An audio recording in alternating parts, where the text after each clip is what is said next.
Hello and welcome to the Federal. The Congress's Ahmedabad session, a two-day session that started yesterday, concluded earlier today with the adoption of the Ahmedabad resolution of the party. It's a long resolution running into 12 pages, very extensive, but we won't be touching into all details, just the key takeaways from what the Congress has resolved. This is the year that the Congress has dedicated to organization strengthening, and it's also a year that comes, 6 months or rather about a year after the 2024 election results, where the Congress saw an uptick in its electoral fortunes, followed by various, Maharashtra, the electoral defeat there, the electoral defeat in Haryana, a very poor performance in Jammu. So, in that context, an important session. Key takeaways, first and foremost, perhaps, is that the resolution upfront defines the Congress's version of nationalism. Nationalism is something that the Congress has often been put on the mat on by the BJP claiming to be the nationalist party, often accusing the Congress of working against the interests of the country, against the integrity and the sovereignty of the country.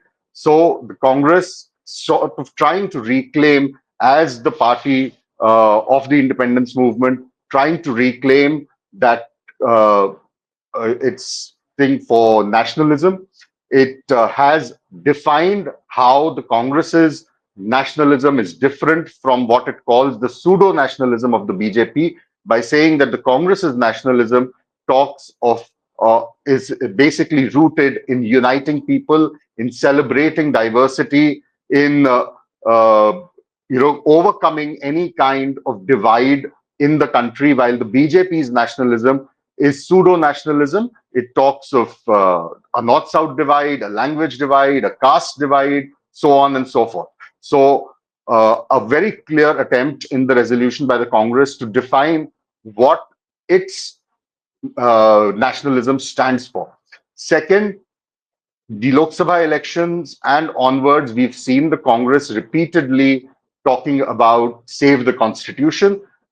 The resolution stays on message. It talks once again at length on the assaults being made by the BJP government on the Constitution. It talks of ways in which the Constitution needs to be saved against these assaults, whether it's on the federal structure, whether it is on the integrity of of the country, the interests of diversity, syncretism, and all of that. So stays on message on the issue of safe constitution. Then, in that context, a very important outreach from the Congress to its India allies, where it talks of the assaults on the constitution and immediately also mentions that there is a commonality of these issues within the India alliance, and the Congress will work with the India alliance to ensure that the constitution is not undermined, not assaulted by the BJP. In the same context of what the Congress has been saying since the Lok Sabha elections, there's a renewed push for social justice. The Congress, in its resolution, has at length spoken about various issues, but with regard to social justice. But perhaps the most important one is how it has tackled the issue of reservation. Reservation is something on which the BJP has routinely tried to corner the Congress by saying that the Congress was anti-reservation. The Congress did not, go ahead with the Mandal Commission report, even though it had come in, when Rajiv Gandhi was Prime Minister, but no action was taken on it. The BJP has often talked about how the Congress was not a party that represented OBCs or OBC interests. So the Congress has tried to set the record straight in that sense by basically putting two very important things up front. One, the party talks about how the First Amendment to the Constitution was brought to ensure reservations because the Supreme Court had in 1950 struck down a reservation scheme for Tamil Nadu, and it was to undo that the Congress brought the First Amendment. Last year, when we marked the 75 years of the constitution being adopted, there was a debate in parliament where the Congress was constantly sort of attacked by the BJP, saying that they did not respect the constitution. And even before the first general election, the party brought an amendment to the constitution, the First Amendment. So today, with the resolution, the party sets that record straight, saying that that resolution was brought in the interest of reservations. That amendment was brought in the interest of reservations. The second point that on social justice that the resolution makes is that the Congress saying that the Mandal Commission report was actually implemented by our government in 1993 when Narasimha Rao was Prime Minister. It may have been tabled in Parliament when VP Singh was Prime Minister, but it was our government that implemented Mandal Commission report that brought in 27% of reservations for the OBCs. It also, of course, then goes into the push for a caste census that Rahul Gandhi has been spearheading. It talks again of creating a quota within the women reservation bill for women from the SC, ST, OBCs community to get a quota within the purview of women's reservation. Another very, very important takeaway from the resolution is how the Congress has sort of moved away from using the word secularism to using the phrase national harmony. Now, secularism is something that we've often heard the Congress talk about. It's been embedded in the Congress's ideology. But in the last 11 years, it's a word that the BJP and its spin doctors have somehow managed to turn into a kind of, a descriptor that the Congress and the secular forces, the parties that stand for a pluralistic India, get uneasy with, because the BJP spin doctors, the BJP leadership has somehow managed to make secularism sound like being pro-Muslim and anti-Hindu. The resolution in that light is significant because while it does quote Sardar Patel using the word secularism, the party's resolution itself does not use the word secularism. It uses the word national harmony, and it talks about harmony not just for in religious terms and communal harmony terms. It talks in terms of all kinds of divisions which it claims the BJP has been trying to foment. Regional, linguistic, caste, between states, all of that.